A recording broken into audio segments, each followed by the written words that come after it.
Kilala ang ilang mga alumni sa pagdiriwang ng 2019 Philippine Military Academy Alumni Homecoming sa lungsod ng Baguio. At sa naturang pagtitipon po, muling ipinaalala ang tungkulin ng isang alagad ng militar. Si Danielle Grace D. Guzman ng PTV Cordillera may report.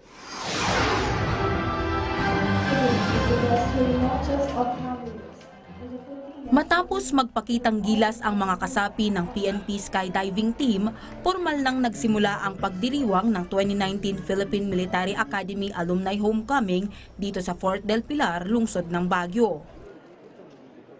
Tinatayang nasa 6,000 katao na binubuo ng nasa 2,000 Cavaliers at kanilang mga pamilya ang nagtipon-tipon ngayon upang magkamustahan at makilala ang mga nakababatang mista na susunod na magbibigay serbisyo sa bansa. Dumalo sa naturang aktibidad ang mga alumni mula sa iba't ibang batch ng akademya, kabilang na ang pinakamatandang alumnus nito na si Cavalier Delfin Castro. Sa kabila ng pagkakastroke, nakibahagi pa rin sa naturang pagtitipon ang 73 taong gulang na Cavalier mula sa Class of 1951. Kinilala rin sa naturang pagtitipon ang Class of 1959 na siyang Diamond Jubilarians, Class of 1969 na binubuo ng mga Golden Jubilarians at Class of 1994 na siya namang Silver Jubilarians. Maliban dyan, binigyan din ng pagkilala ang 11 Cavalier awardees dahil sa ipinakita nitong kasipagan at kagalingan sa pagbibigay serbisyo sa bansa.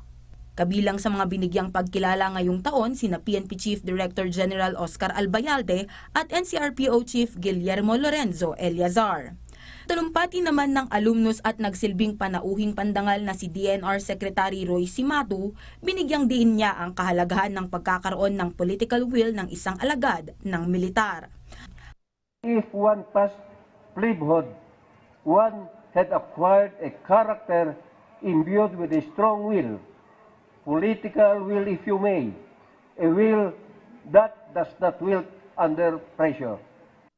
Bagay na iniugnay niya sa tagumpay ng DENR sa pagre-rehabilitate ng Boracay at paglilinis ng Manila Bay. Ito rin aniya ang naging dahilan kung bakit nagawa niya at ng kanyang mga kasamahan sa militar na mailigtas ang ilang mga individual na nabihag ng banditong grupong Abu Sayyaf taong 1997. Kabilang sa mga ito ang isang 10 taong gulang na bata na pagkalipas ng ilang taon nagpaabot ng pasasalamat sa kanya. Sa kabuuan, naging matagumpay ang aktibidad na pinangunahan ng Class of 1989 sa tulong ng iba pang batches na nagtatapos sa bilang na 4 at 9. Danielle Grace de Guzman para sa Bayan.